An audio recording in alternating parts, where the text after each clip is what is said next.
September 7 natin na receive yung item. September 25 na ngayon. Almost 15 days na. So, ito. Babaklasin natin tong crank para i-check yung mud crank butter. This video, ito na yung magiging review nitong item na to. Kaya stay tuned lang kayo mga padya kasi marami tayong ginawang paraan para i-review itong item na to. Hindi lang sa bisikleta natin.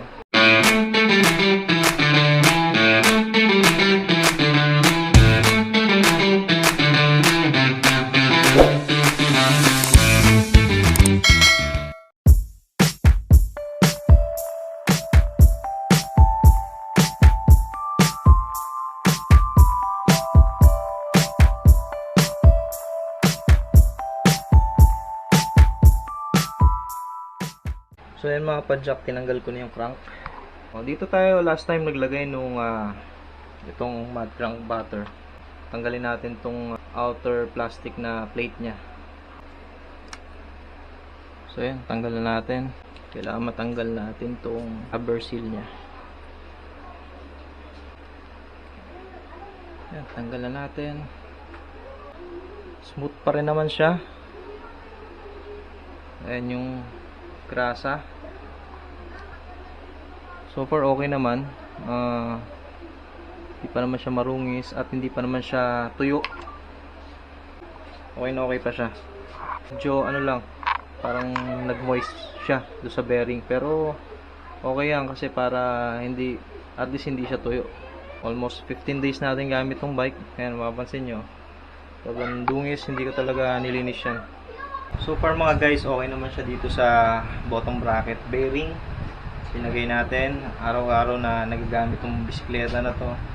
So may isa pa akong ginawa. Actually dalawa to eh. Hindi lang pagbabike yung hobby ko, kundi fishing din. So ito, panoorin niyo tong video na to. Tsaka may ginawa din tayong special na test para dito sa mud crank butter na to. So ito yung video, panoorin niyo.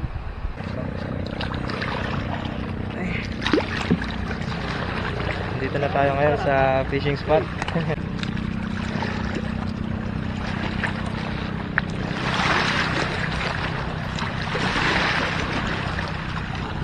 Ito, sinubukan na namin to dito sa reels namin. So, check din natin yung kung battery smooth pa rin yung mga reels na yan. Nilagyan namin yung loob nito ng mud crank butter. Check lang natin after nating magamit dito sa dagat. Yan, medyo basa na siya ng tubig alat. So, check natin mag-stack up ba siya or battery smooth pa rin siya.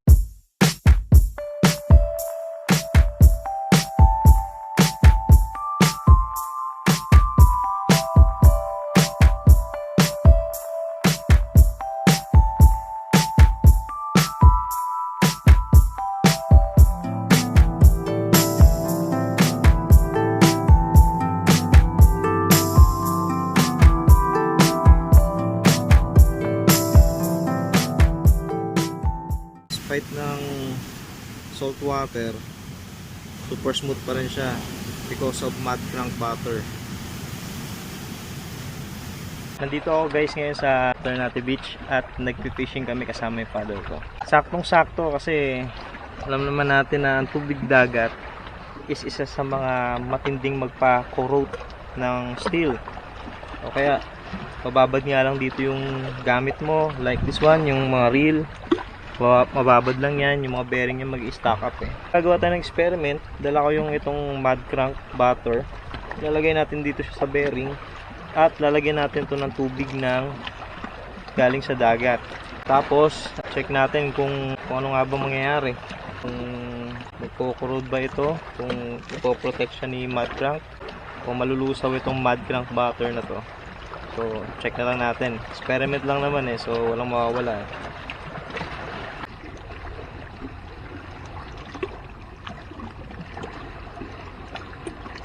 Tapos takpan natin.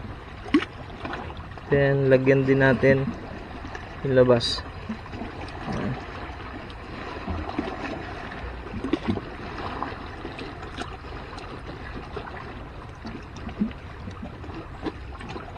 Then pasok natin dito sa plastic, naka-ziplock.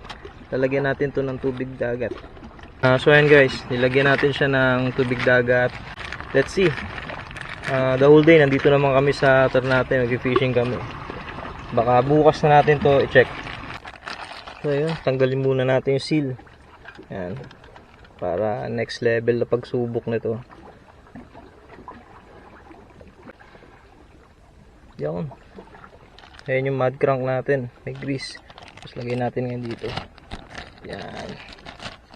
Sa tubig na galing sa dagat. Yan. Tubig alat. So nakita nyo doon sa video mga guys, may bearing tayong dala-dala. Tapos nilagyan natin itong mud crank.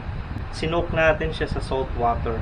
Ito, after 15 days, kukunin natin, bubuksan natin. Tapos check natin yung loob kung ano yung magiging itsura.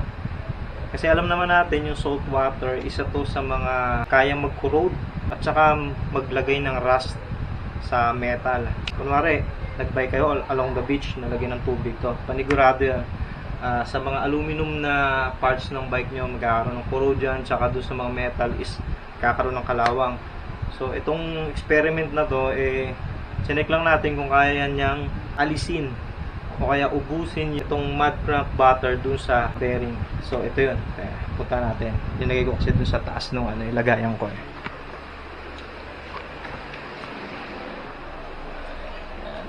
Ito yung ibang mga item na i-review din natin soon ng mud crank. So, ito yung bearing.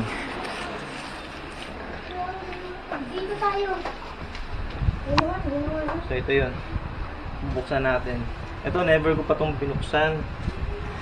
Actually, nakalimutan ko na nga ito. So, after 15 days, ito, makikita natin kung anong resulta nung ginawa natin eksperimento dun sa dagat. Medyo may katigasan na. Ayan. Dinoble-doble pa natin. So, ayun mga guys. Ayan. Check nyo. Ayan. Punong-puno siya ng kalawang. Tulad ng sabi ko, di ba? Iba talaga yung tubig alat. Tumama siya sa metal. O kaya sa aluminum. So, ayun. Ito yung itsura niya. Ayan. Meron siyang kalawang sa harap. Pero hindi siya nakanuot. And along the bearing na dinala natin. Pero ito yung mud crank butter natin. Ayan siya. Ayan, kung nakikita nyo. Nandun pa rin siya. Smooth pa rin yung bearing. Ayan. Ayan. Sobrang smooth niya pa rin. So, ang naapektuhan lang, syempre, itong bearing na to is bakal siya. So, naapektuhan lang yung mismong panlabas niya.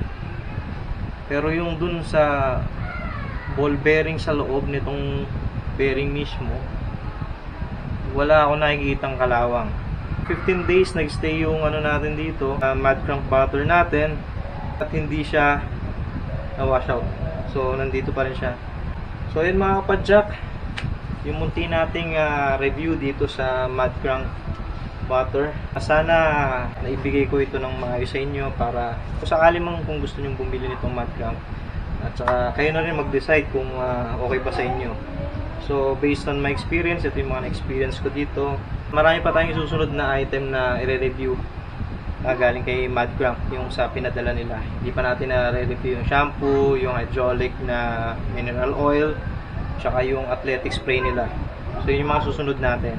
Mga kapadjak, hanggang dito na lang yung video. Kung hindi nyo pa ako kilala, doon sa mga bago na nag-drop by dito sa ating channel. Kung hindi nyo pa ako kilala, ako nga pala si Nardo, aka Nardo Putik. Sa channel na to, gumagawa tayo ng mga bike-related videos. Katulad ng bike check, what's in, what's hot sa mga bike parts.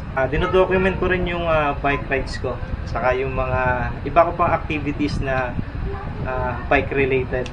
So, minsan, may naisisingit tayo dito kasi hindi lang naman ito yung hobbies ko. Kung gusto mo ng mga ganitong video, please consider to subscribe sa ating channel mga kapadjak. Abangan nyo ulit yung susunod nating video. Ingat pa rin tayo dahil nandyan pa rin yung COVID. Wear a mask and also face shield pag nasa public transport or place tayo. Ride safe and God bless mga kapadjak.